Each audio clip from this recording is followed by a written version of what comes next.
Hello, my name is David.Romberger. I'm a graduate student at University of Texas Arlington School of Nursing. My presentation today is a book review for my class Leadership in Complex Healthcare Systems, Nursing 5343. The book that will be reviewed is 5 Levels of Leadership by John C. Maxwell. The objectives of this presentation will be to review the background of the author, look at the purpose for the book, who the target audience is, strengths and weaknesses of the book, and did the author achieve what he set out to do. Let's talk about the author, John C. Maxwell.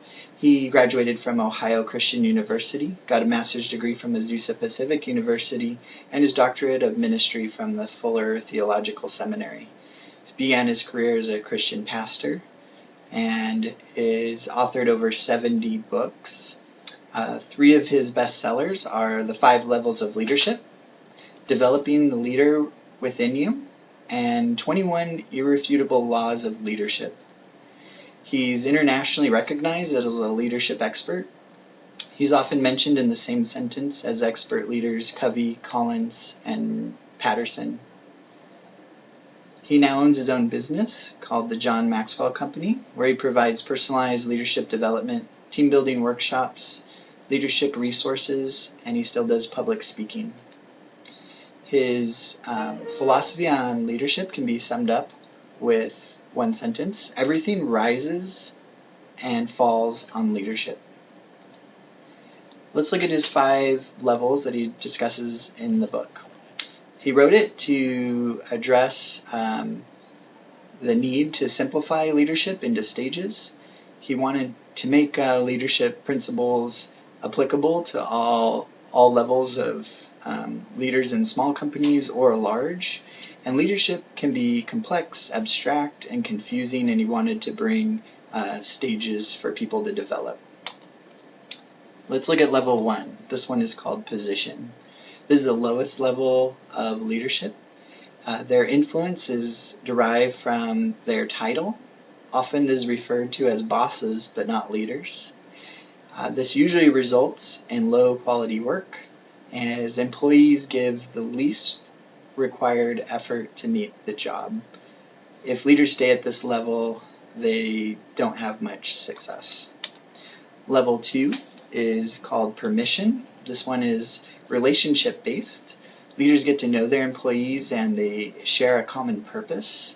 They listen well, they observe the work, and they begin to build true influence over their employees. And then employees follow because they want to, not because they have to. In level 3 is called production, and this one's all about results. This leader leads by example. They gain influence through their commitment and their ability to perform.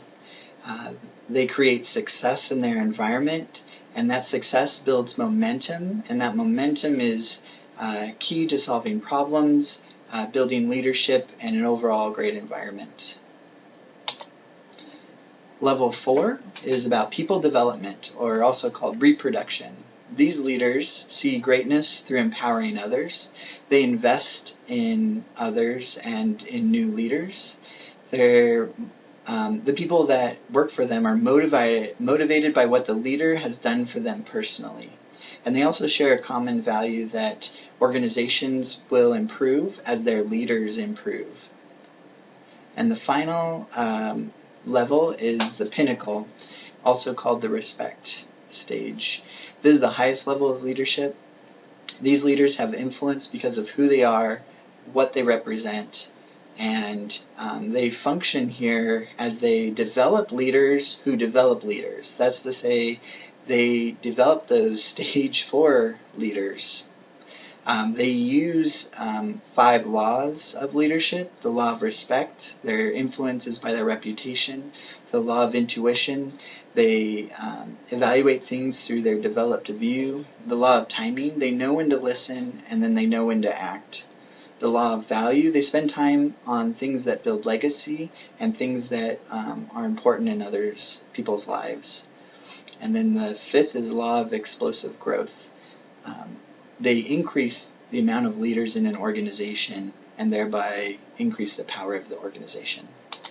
Some of the strengths of this book for healthcare is it is an easy read. It's very influential for leaders today as they can organize their thoughts around leadership that demonstrate a staged approach. It reminds me of Maslow's hierarchy of needs, as you can't achieve that top level without really going through the other ones and making sure you've met them. Also in the book, he does really encourage that you assess yourself and your level of leadership with each individual relationship you're in, and always be looking to advance from permission to production or production to people development. Some of the weaknesses of the book is that it is a short book. It's a lot is covered, and more resources are needed to move people along from one level to the other, especially in level 4. Developing leaders is such a complex subject, and it really could use some information about leadership theories, authentic leadership, servant leadership theories would help that out. Overall, I think the purpose of this book was achieved. It simplified leadership, put it in a staged approach. It really applies to executives as well as frontline leaders. I really could see people getting a lot out of this book and achieving development in their own leadership. Thank you for listening.